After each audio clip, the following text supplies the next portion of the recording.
Muy bien, vamos a abrir nuestra Biblia en el libro de Josué, en el capítulo 9. Estamos hablando acerca de la conquista. ¿Cómo es que nosotros podemos, hermanos, conquistar un territorio que Dios ya nos ha dado? Hablando del libro de Josué, Dios a ellos les había dejado una tierra, un territorio en particular que era preparado por Dios, entregado por Dios, ya se les había dado al pueblo de Israel. Ya estaba dado ese territorio. Ellos lo debieron haber poseído desde 40 años atrás. Pero por falta de fe, por falta de obediencia, por falta de seguir las instrucciones de parte de Dios, ellos prefirieron no entrar a tomar posesión de lo que Dios ya les había dado, sino que ellos decidieron estar dando vueltas en el desierto. Ya habían salido de la esclavitud, no estaban en la esclavitud de Egipto, estaban ahora caminando en el desierto, pero no entraban a la tierra, no entraban al lugar que Dios había preparado para ellos. Entonces, hermanos, esto es semejante muchas veces a lo que sucede en la vida de los cristianos. Se nos predica el Evangelio. Dios abre los ojos de nuestro entendimiento. Por fe creemos que Cristo murió, fue sepultado y resucitó. Por fe creemos que nos ha dado salvación y vida eterna. Por fe creemos que Él nos libera de la esclavitud, de la condenación eterna que hay. Por fe creemos todo esto. Pero el detalle es que ya no avanzamos a tomar posesión de lo que Dios ya ha preparado para nosotros, sino que por el contrario, estamos ahí simplemente dándole vueltas y dándole vueltas al desierto sin cruzar, por miedo, por temor, por lo que sea, pero no damos ese paso de fe en nuestra vida y, hermanos, nos perdemos de la tierra que fluye leche y miel. De la tierra que fluye leche y miel, para ellos en particular era un territorio, para nosotros es un estado espiritual, para nosotros, hermanos, son bendiciones espirituales que ya nos han sido dadas, que ya son nuestras, pero que simplemente no las poseemos. Es como si alguien le dijera, mira, estas casas que están aquí en esta colonia son tuyas, ¿sí? O son de ustedes, ¿sí? Solamente ustedes no tienen casa, ahorita están viviendo en tiendas, pero ya les dimos las casas, ahí están las casas, son de ustedes. El detalle es que esas casas actualmente están siendo habitadas por otros. Entonces ahora ustedes tienen que llegar y pues sacar a esas personas y posesionarse de las casas que son de ustedes, ya son de ustedes.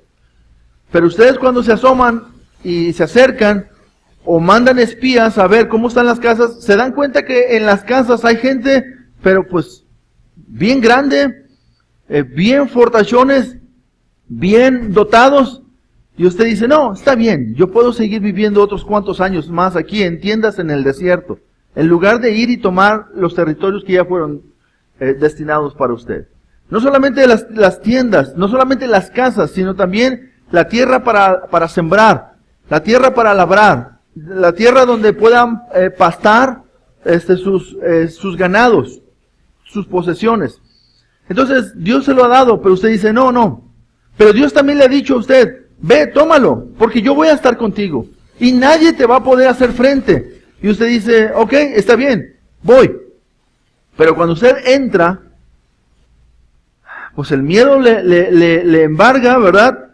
Pero al final de cuentas se decide hacer la primera conquista. Y usted ve la poderosa mano de Dios obrando en favor de usted. Y hace la primera conquista. Ya ganaron el primer lote de casas, que era la ciudad de Jericó en aquel entonces. Pero luego después, por no seguir las instrucciones, por no buscar la dirección de Dios, en la siguiente conquista que ustedes van a hacer, ya llenos de orgullo, llenos de soberbia, ustedes dicen, no, yo creo que vamos a mandar solamente a unos cuantos que vayan a hacer esa conquista. Y nada, que salen huyendo de esa conquista. Y entonces todo ese orgullo que tenían se desmoraliza y se va hasta el suelo completamente.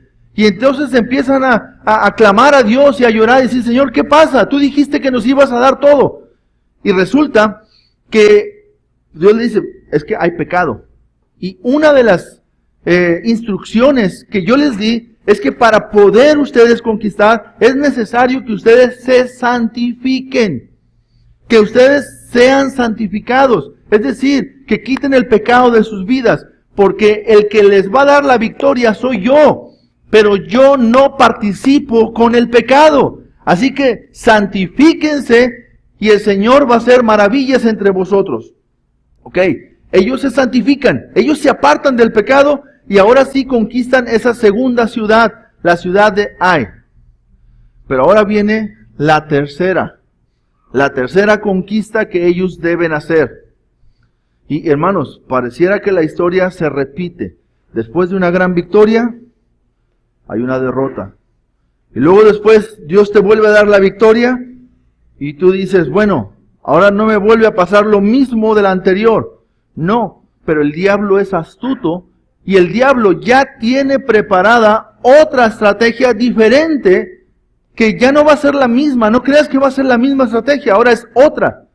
Y entonces vamos a ver, hermanos, en Josué capítulo 9, vamos a ver que la desobediencia nos priva de tomar posesión de lo que Dios tiene ya para nosotros. La desobediencia. Piense por un momento esto. Piense por un momento esto. La Biblia fue inspirada por Dios y fue escrita para mí. No todo tiene que ver conmigo, pero fue escrita para mi enseñanza. Hay cosas que tienen que ver con los judíos, hay cosas que tienen que ver con la iglesia, hay cosas que tienen que ver con el pueblo gentil, ¿verdad? Pero toda fue escrita para mi enseñanza. De tal manera que a través de esa enseñanza, yo no caiga en los errores que el pueblo de Dios a lo largo de la historia ha caído. ¿Sí? Entonces, vamos a ver, hermanos, en esta mañana la sutileza del enemigo. ¿Cómo el enemigo es tan sutil?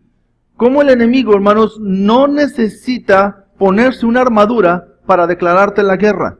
¿Cómo el enemigo se va a presentar delante de ti a la guerra y no lo va a hacer necesariamente vestido con una armadura y no se va a parar enfrente de ti haciéndote una declaración de guerra? Sino que muchas veces el enemigo también es astuto. Y esta palabra que aparece en Josué es la misma palabra que aparece cuando dice que la serpiente, en Génesis, la serpiente era, ¿cómo era la serpiente? Astuta. Muy bien. Entonces, vamos a leer Josué capítulo 9. ¿Ya están ahí? Dice la Biblia, cuando oyeron estas cosas, todos los reyes que estaban a este lado del Jordán, así en las montañas como en los llanos y en toda la costa del mar grande delante del Líbano, los heteos, los amorreos, los cananeos, fereceos, heveos y jebuseos, se concertaron para pelear contra Josué e Israel. Ahora, es curioso, pero el capítulo 9, el capítulo 10 y el capítulo 11 comienzan más o menos igual. Josué tiene una batalla y los reyes que siguen se juntan y dicen, pues vamos a organizarnos para pelear contra Josué. Y tiene otra batalla y los reyes que siguen se vuelven a juntar y dicen, pues vamos a organizarnos otra vez para pelear contra Josué. Muy bien. Ahora, en el contexto que encontramos aquí, Josué tenía que conquistar este territorio. En el contexto, vamos a ver dos pasajes. Ahí usted tiene su Biblia en sus manos. El primer pasaje lo encontramos en Éxodo. para que veamos las instrucciones que Dios le había dado a Moisés desde hace mucho tiempo, cuando Dios le dijo que entrara. En Éxodo capítulo 23,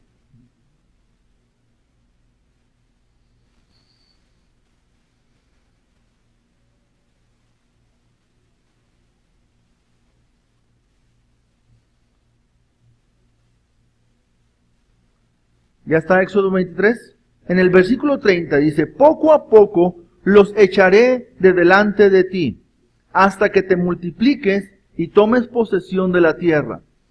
31. Y fijaré tus límites desde el mar Rojo hasta el mar de los Filisteos, y desde el desierto hasta el Éufrates, porque pondré en tus manos a los moradores de la tierra, y tú, ¿qué dice? Los echarás de delante de ti. 32, lea conmigo el 32. No harás alianza con ellos ni con sus dioses. En tu tierra no habitarán, no sea que te hagan pecar contra mí sirviendo a sus dioses, porque te será tropiezo. Fue bien clara la instrucción de parte de Dios. No vas a hacer alianza con ellos. Tú los vas a echar de la tierra. Los vas a quitar completamente de la tierra. Ahora, vamos a ver cómo Dios le repite esta instrucción a Moisés en Deuteronomio. Deuteronomio capítulo 7.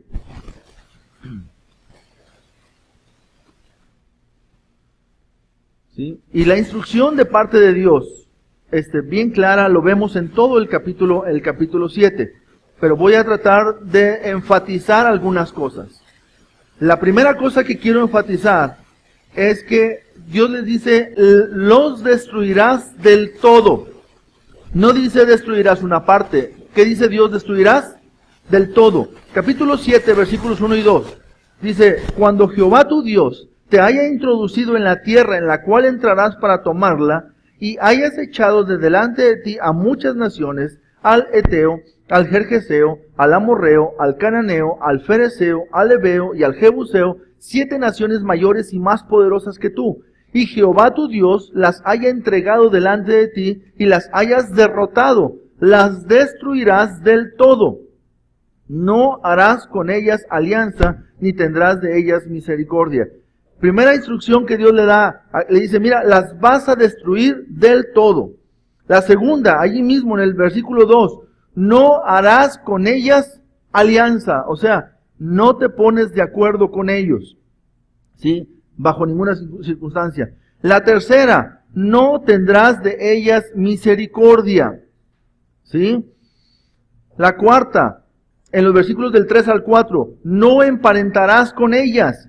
Dice, y no emparentarás con ellas, no darás tu hija a su hijo, ni tomarás a su hija para tu hijo, porque desviará a tu hijo de en pos de mí, y servirán a dioses ajenos, y el furor de Jehová se encenderá sobre vosotros, y te destruirá pronto.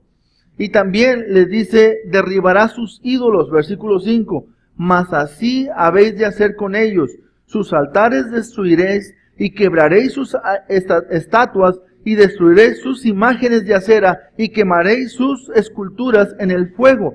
Yo creo que Dios fue bien claro. Este pasaje de Deuteronomio es parte del contexto de lo que ellos están haciendo ahora en Josué capítulo 9. Ellos están conquistando, y las instrucciones bien claras. Le dice Dios, las destruirás del todo, no harás con ellas alianza, no tendrás de ellas misericordia, no emparentarás con ellas, y derribarás sus ídolos. ¿Es claro, Dios? Bien claro, ¿verdad? Es bien claro lo que está diciendo el Señor. Ok, ahora sí, en el pasaje que estamos viendo, en este capítulo, podemos ver cuál fue la estrategia del enemigo. Muy bien, el enemigo, hermanos, estudia al pueblo. En el capítulo 9, que acabamos de leer, en el versículo 1, vemos cómo los reyes estuvieron estudiando a Josué y sabían exactamente lo que Josué hacía. Es más, pudiéramos decir que los enemigos conocían más de Josué, de las instrucciones que Dios le había dado a Josué, que el mismo Josué las tuviera presentes en su corazón. Entonces, ellos estudiaron al enemigo. Y hay algo que usted y yo tenemos que entender en nuestra vida. Si alguien sabe lo que Dios nos ha pedido a nosotros, ¿quién creen que es? El diablo.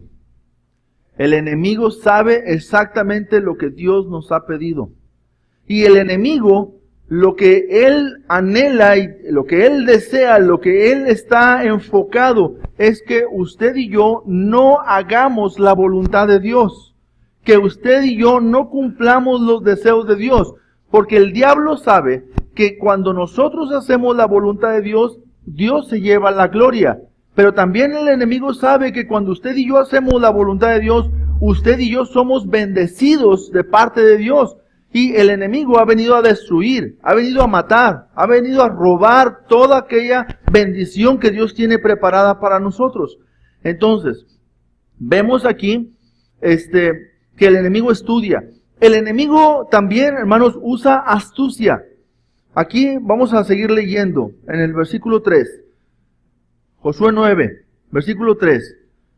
Mas los moradores de Gabaón, cuando oyeron lo que Josué había hecho a Jericó y a Ai, ¿usaron de qué? Astucia. ¿Cómo dice Dios que era la serpiente? Astuta. ¿Sí? Astuta más que todos los animales. Así era la serpiente. La serpiente es un tipo de el diablo. ¿Sí? Y la serpiente representa precisamente la obra y la astucia del diablo.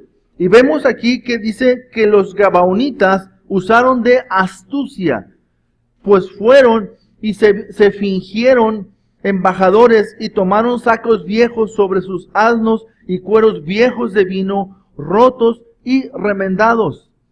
El enemigo también usa el engaño. Seguimos leyendo versículo 5, zapatos viejos y recocidos en sus pies, con vestidos viejos sobre sí, y todo el pan que traían para el camino era seco y mohoso. Versículo 6, y vinieron a Josué al campamento en Gilgal, y le dijeron a él y a los de Israel, nosotros venimos de tierra muy lejana, haced pues ahora alianza con nosotros. ¿Sí? Y los de Israel respondieron a los heveos, quizás habitáis en medio de nosotros. ¿Cómo pues podremos hacer alianza con vosotros? Yo no sé por qué ellos están contemplando la posibilidad de hacer una alianza cuando la instrucción de Dios había sido muy clara que no tenían que hacer alianza. Pero no sé si ellos vieron a los gabaonitas disfrazados, les dijeron, ay, pobrecitos, míralos, cuánta necesidad tienen.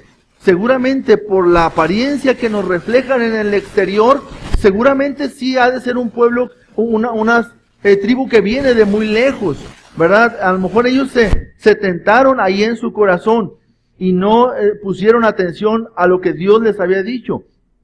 Entonces, vemos el versículo 10 dice, y todo lo que hizo versículo 9, y ellos respondieron, tus siervos han venido de tierra muy lejana por causa del nombre de Jehová tu Dios, porque hemos oído su fama, y todo lo que hizo en Egipto, y todo lo que hizo a los dos reyes de los amorreos que están al otro lado del Jordán, a Sehón, rey de Hesbón, y a Og, rey de Basán, que estaban en Astarot.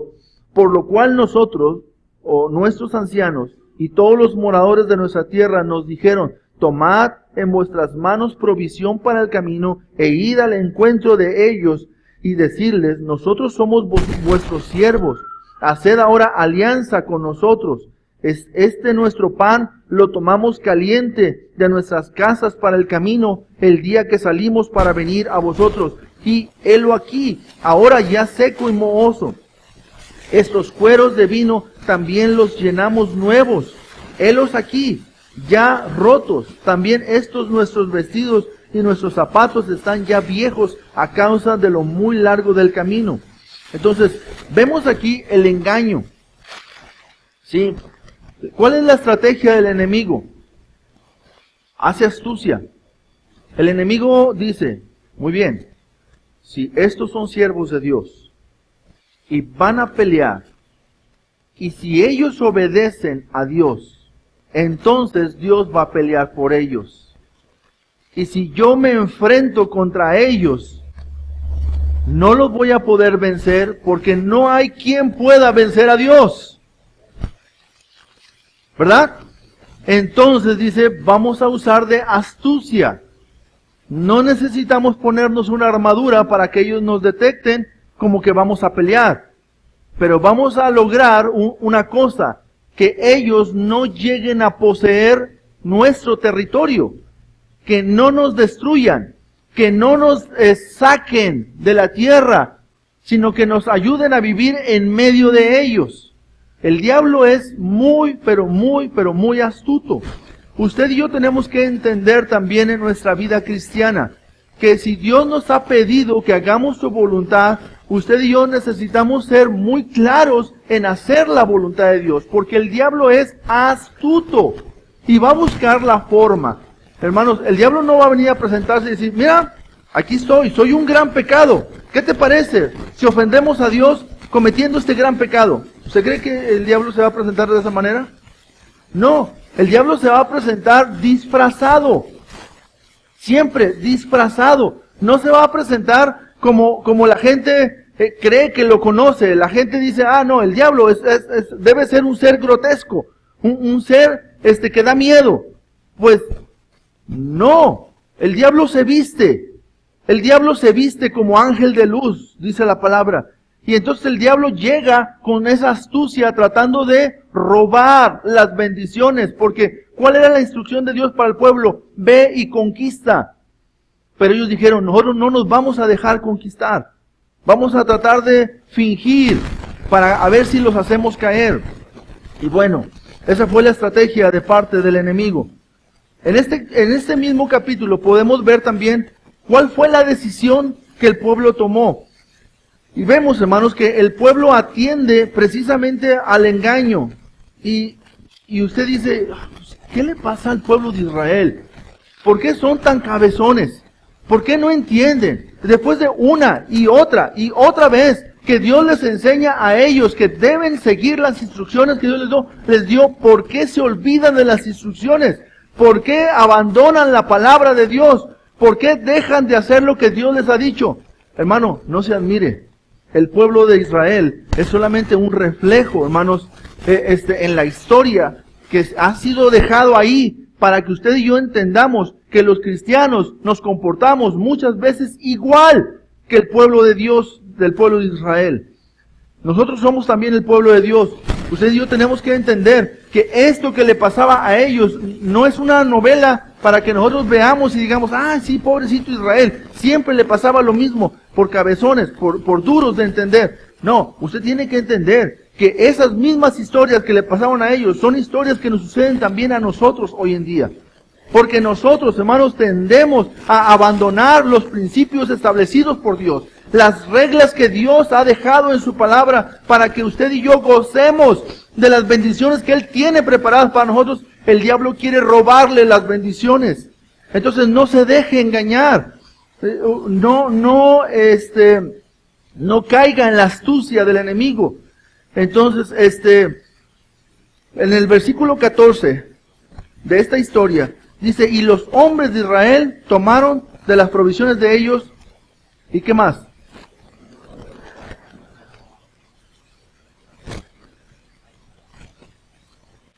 Esto es clave en la historia que estamos leyendo. ¿Qué es lo que ellos no hicieron? Consultar a Dios. ¿Cómo se consulta a Dios? ¿La oración?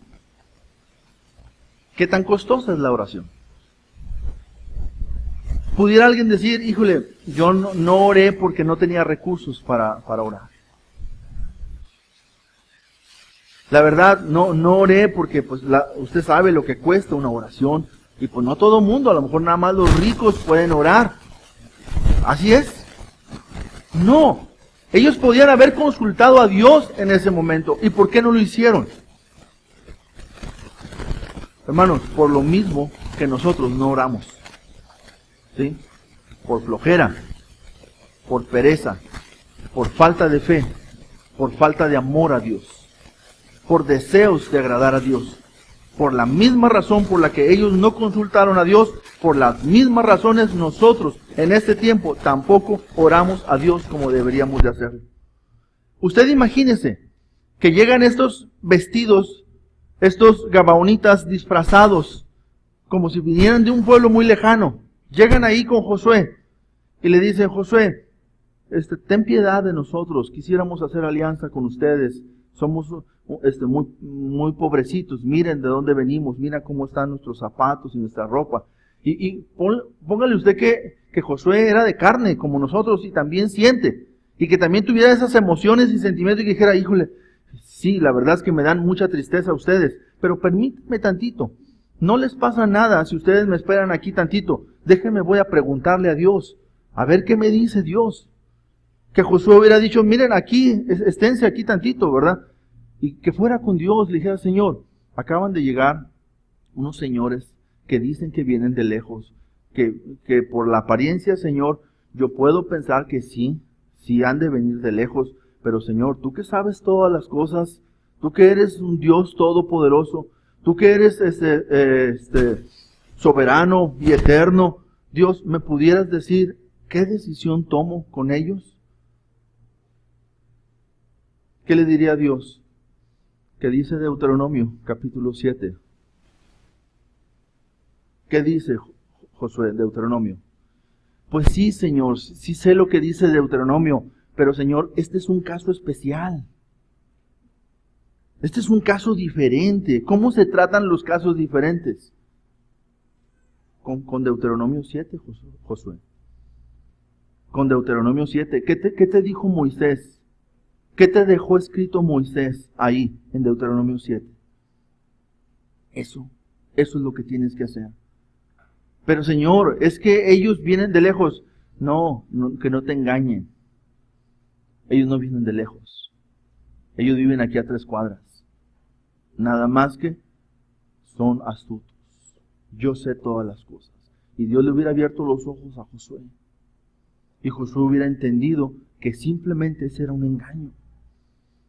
Hubiera llegado con ellos, no con pan, con la espada. Les hubiera dicho: ¿por qué me mintieron? ¿Sí? Nada de pobrecitos. Y ahí les va, ¿verdad? Y órale, vamos a salir con todo contra ellos. Pero ¿qué es lo que pasó, hermanos? No consultaron a Jehová. Y al no consultar, hicieron paz con los enemigos. El versículo 15 dice: y Josué hizo paz con ellos, y celebró con ellos alianza, concediéndoles la vida. Y también lo juraron, que eso fue lo peor, lo juraron los príncipes de la congregación. Vemos entonces que hicieron paz con ellos, celebraron alianza e hicieron juramento. Todo eso lo hicieron ellos. Ahora ya con el juramento que hicieron, ¿cómo se dan para atrás? El juramento, hermanos, en el Antiguo Testamento era algo que se hacía en el nombre de Dios. Era como una especie de profecía de lo que ellos juraban que iban a hacer. Y tenía que ser así, porque se ponía el nombre de Dios en medio de ese juramento. Dios nos enseña en el Nuevo Testamento que no hagas juramento, que tú sí sea sí, que tú no sea no, simplemente, y no metas el nombre de Dios en medio de un juramento. Es lo que nos enseña Dios en el Nuevo Testamento. Pero ellos hicieron juramento. Pusieron el nombre de Dios en medio. Esa fue la decisión que ellos tomaron. Además, en este capítulo podemos ver también las consecuencias de la decisión. Si seguimos leyendo, en el versículo 16, pasados 3 días después que hicieron alianza con ellos, oyeron que eran sus vecinos y que habitaban en medio de ellos. Y salieron los hijos de Israel y al tercer día llegaron a las ciudades de ellos, y sus ciudades eran Gabaón, Cafira, Berot y Kiriat Jearim. Y no los mataron los hijos de Israel, por cuanto los príncipes de la congregación les habían jurado por Jehová, el Dios de Israel, y toda la congregación murmuraba contra los príncipes. Mas todos los príncipes respondieron a toda la congregación: nosotros les hemos jurado por Jehová, Dios de Israel, por tanto ahora no les podemos tocar. Ok, ese era un territorio que iban a conquistar. Ahora ya no lo podían conquistar, porque no podían tocarlos a ellos, no podían hacerles nada a causa del juramento. Todo el problema comienza por no consultar a Dios, ¿sí? Por no recordar los principios. Esto ni siquiera era necesario consultar, era simplemente recordar lo que Dios ya les había dicho. Pero si por alguna razón se les olvidara, ok, consulten a Dios y vean lo que Dios ya les había dicho. Y vemos, esto haremos con ellos: les dejaremos vivir, para que no venga ira sobre nosotros por causa del juramento que les hemos hecho. Dijeron pues de ellos los príncipes: dejadlos vivir, y fueron constituidos leñadores y aguadores para toda la congregación, concediéndoles la vida según lo habían prometido los príncipes. Y llamándolos Josué les habló diciendo: ¿por qué nos habéis engañado diciendo: habitamos muy lejos de vosotros, siendo así que moráis en medio de nosotros? Ahora pues malditos sois, y no dejará de haber de entre vosotros siervos, y quien corte la leña y saque el agua para la casa de mi Dios. Y ellos respondieron a Josué y dijeron: como fue dado a entender a tus siervos que Jehová tu Dios... Fíjense, esto lo tengo que leer más pausadamente. Versículo 24. Como fue dado a entender a tus siervos, o sea, a ellos, que Jehová tu Dios había mandado a Moisés su siervo, que os había de dar toda la tierra, y que había de destruir a todos los moradores de la tierra delante de vosotros, por esto temimos en gran manera por nuestras vidas a causa de vosotros, e hicimos esto. ¿Qué les está diciendo el enemigo a ellos? Yo ya sabía lo que ustedes tenían que hacer con nosotros. O sea, cosa que ustedes tenían que saber. ¿Quiénes son los creyentes? ¿Quiénes son el pueblo de Dios? Ustedes. Las instrucciones, ¿a quién se las dieron? A ustedes. Pero ¿cómo es posible que el enemigo sabe exactamente la instrucción que Dios les había dado? Ellos le dicen: mira, es que nosotros sabemos lo que Moisés le mandó, lo que Dios le mandó a Moisés y lo que Moisés les mandó a ustedes. Ustedes tenían que despojarnos y tenían que destruirnos. Y como supimos eso, entonces usamos de astucia.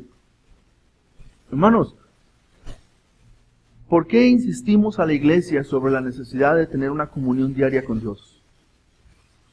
¿Por qué? Por la necesidad de tener presente la voluntad de Dios en nuestras vidas. Por la necesidad de que Dios esté guiando constantemente nuestra manera de vivir y nuestra manera de actuar.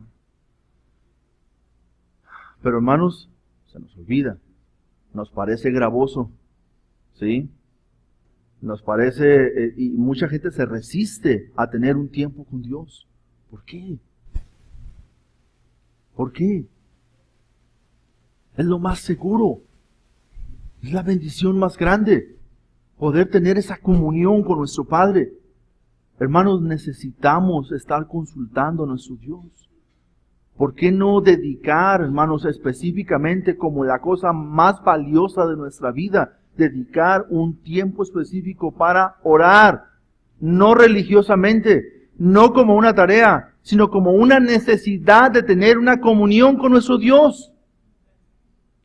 ¿Por qué no dedicar un tiempo específico para leer la palabra de Dios todos los días en nuestra vida? ¿Para qué?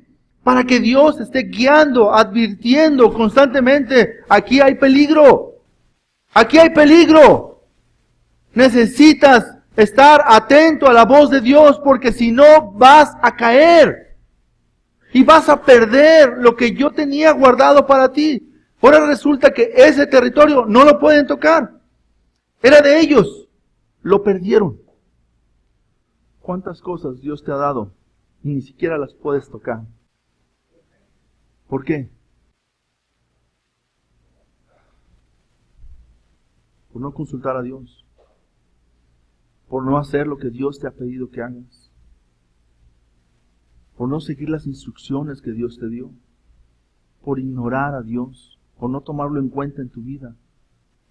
Antes de tomar decisiones, antes de hacer alianzas, antes de hacer algo importante en tu vida, consulta al Señor. No te amarres, porque vas a perder. Las consecuencias atendieron el error. En los versículos del 25 dice: ahora pues, henos aquí en tu mano, lo que te pareciere bueno y recto hacer de nosotros, hazlo. Siguen siendo astutos, porque ellos sabían que ya no podían hacer nada por el juramento que habían hecho. Y él lo hizo así con ellos, pues los libró de la mano de los hijos de Israel y no los mataron. Y Josué los destinó aquel día a ser leñadores y aguadores para la congregación, para el altar de Jehová, en el lugar que Jehová eligiese, lo que son hasta hoy, a la fecha que había escrito Josué este libro. ¿Sí? Entonces, no conquistaron esas ciudades.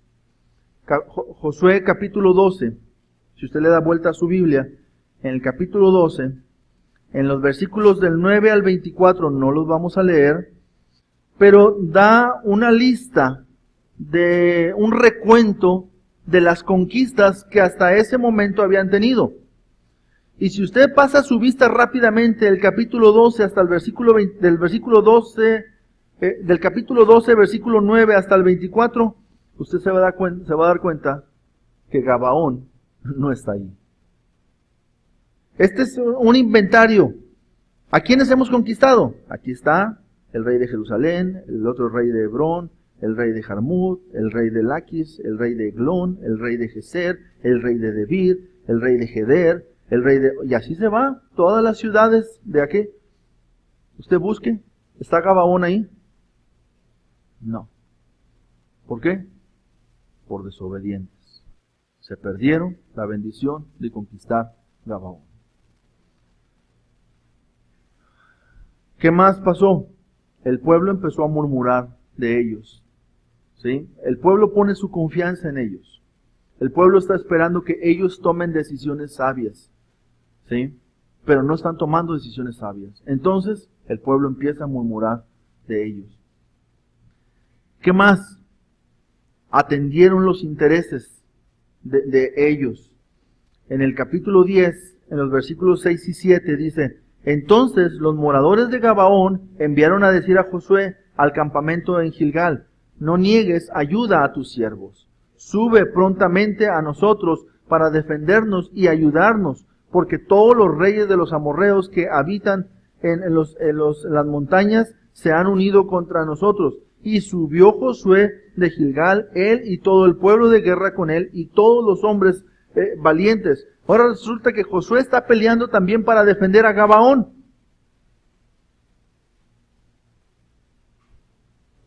¿Qué les parece? El diablo no solamente nos roba nuestras bendiciones. El diablo a veces también nos convierte en sus esclavos. El diablo no solamente nos quita lo que es nuestro, sino que también a veces nos hace servirle a él, en lugar de servirle a Dios. Hermanos, tomar decisiones sin tomar en cuenta a Dios es grave. Atendieron los intereses de ellos. Y luego vamos a ver Josué capítulo 23. Al final de toda la historia vamos a ver un adelanto de los últimos capítulos de la última temporada de esta serie. Josué capítulo 23, en los versículos del 12 al 13. Yo no sé si usted tiene la tentación de adelantar y ver el último capítulo de la temporada. ¿Verdad? Bueno, aquí nos lo permite este mensaje. Versículo 12. Porque si os apartareis y os uniereis a lo que resta de estas naciones que han quedado con vosotros, y si concertareis con ellos matrimonios, mezclando con ellos y ellas con vosotros, sabed que Jehová vuestro Dios no arrojará más a estas naciones de delante de vosotros, sino que os serán por lazo, por tropiezo, por azote, por vuestros costados y por espinas para vuestros ojos, hasta que perezcáis de esta buena tierra que Jehová vuestro Dios os ha dado. ¿Qué creen que pasó con Gabaón? Gabaón ahora vivió toda la vida ahí en medio de ellos. ¿Alguna ocasión usted caminando se le ha metido una piedra al zapato? ¿Sí? ¿Qué es lo que hace usted inmediatamente? Se acerca, ¿verdad? Se lo quita, sacude el zapato y se lo vuelve a poner otra vez. O dice, no, está bien, en la noche se lo quito. No hace eso, ¿verdad? Bueno, Gabaón fue una piedra en el zapato para la nación de Israel toda la vida. Déjeme decirle que si usted atiende las sutilezas del diablo, el diablo va a sembrar en usted sus fortalezas. O sea, territorios que son suyos,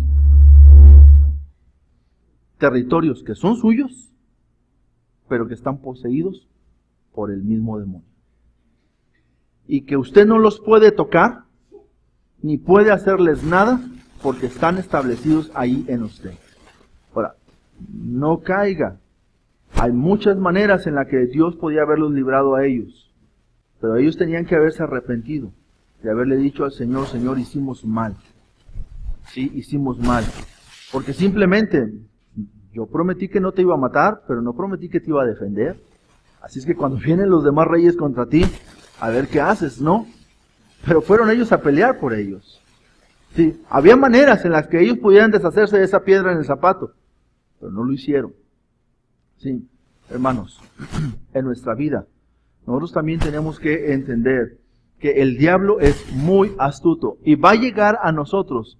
No crea que va a llegar así vestido de tentación. ¿Sí? Él va a ser sutil. Y le va a llegar a usted de alguna manera que Él lo conoce y sabe cómo llegar para que usted pueda caer. Y usted pueda entonces permitir que haya allí, en su territorio, lugares que usted no puede tocar. Eran bendiciones de usted, pero no las va a poder tocar. ¿Por qué? Porque usted no quiere dejarse guiar por Dios, simplemente. Porque usted no quiere consultar a Dios en su vida.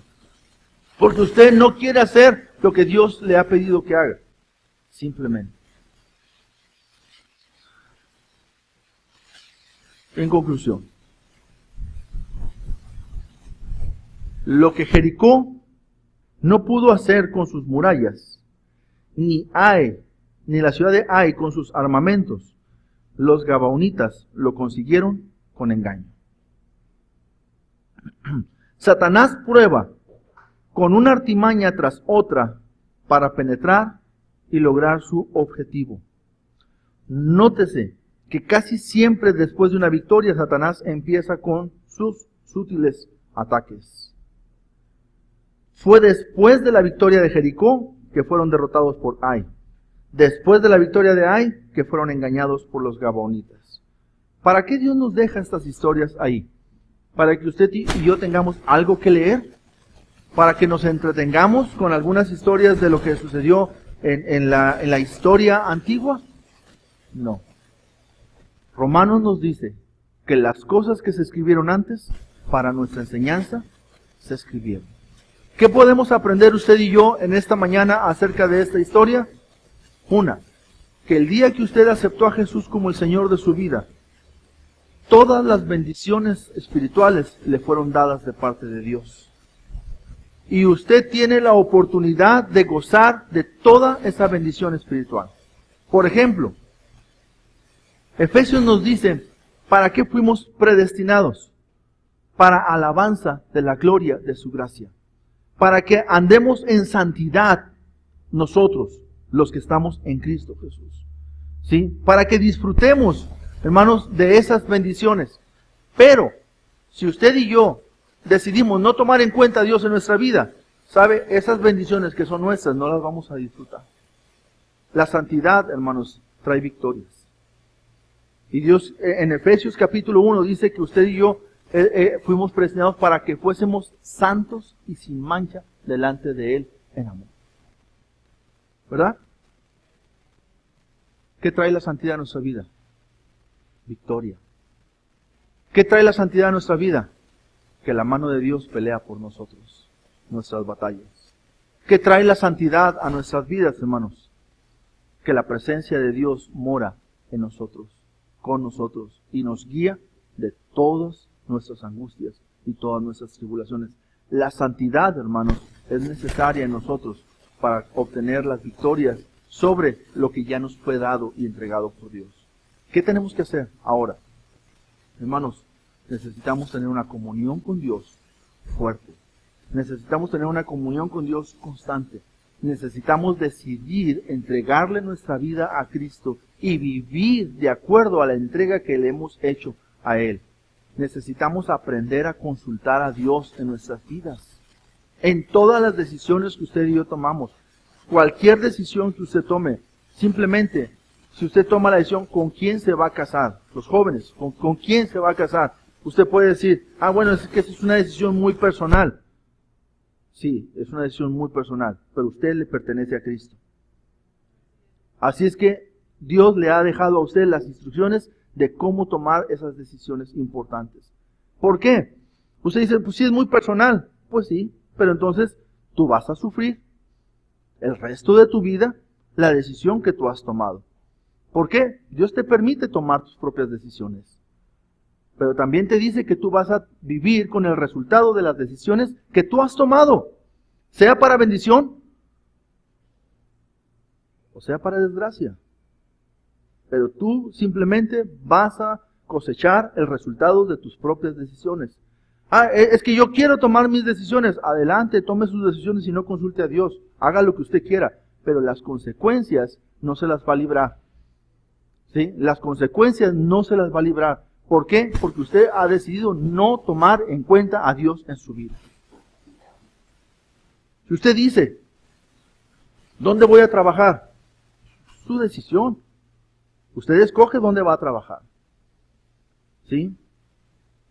Pero sabe que Dios lo puede guiar a usted en cada decisión. Y le puede dar sabiduría. Y cuando usted está resuelto a obedecer a Dios, ¿usted cree que la mano de Dios no obra a su favor? Aun y cuando el panorama se vea gris, aun y cuando parezca que no hay forma de tomar una decisión correcta, sí, el Señor es poderoso y la mano de Dios es inagotable. El Señor dijo, ¿acaso la mano de Jehová se ha cortado? No, la mano de Dios no se ha cortado. Usted tiene que aprender a depender de la mano de Dios, aunque el día se vea nublado, aunque parezca que no hay salida. Dios siempre tiene la forma de proveer a sus hijos y a quienes quieren hacer su voluntad, proveer lo que necesitamos. Nuestro Dios pues suplirá todas nuestras necesidades conforme a sus riquezas en gloria en Cristo Jesús. Pero usted tiene que decidir hacer su voluntad.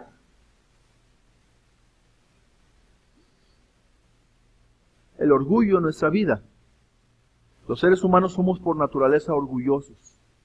Y no nos gusta que nadie nos diga lo que tenemos que hacer por el orgullo que tenemos.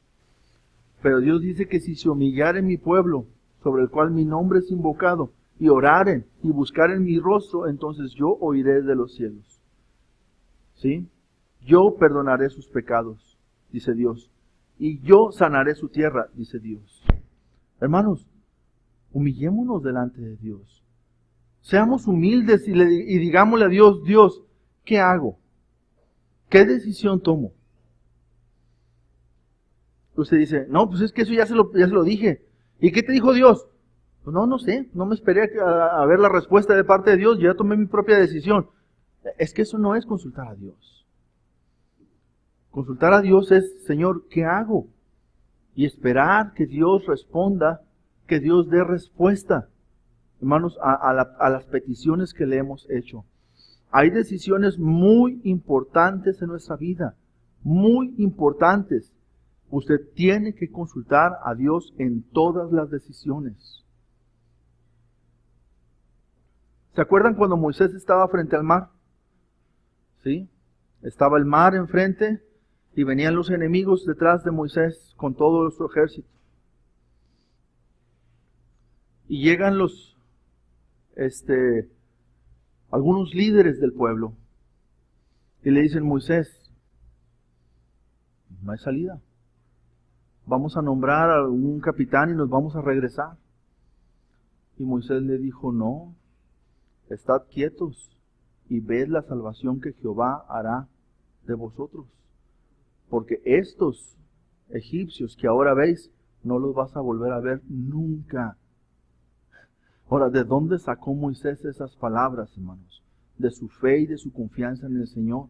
Porque lo único que tenía enfrente era un mar. Ellos no sabían caminar sobre el mar y ellos no sabían tampoco nadar en el mar muchos kilómetros. ¿Sí? Entonces, ellos tenían que estar ahí, o metros, los metros que tenían que caminar, y ver qué va a hacer el Señor.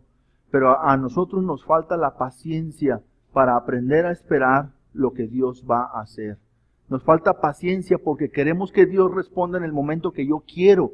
Y no, Dios no va a responder en el momento que yo quiero. Dios quiere que yo me conforme a su voluntad y aprenda a esperar en Él, a confiar en Él, porque Dios hará sus maravillas en el momento que Él cree conveniente, porque Dios siempre está trabajando con nuestro corazón.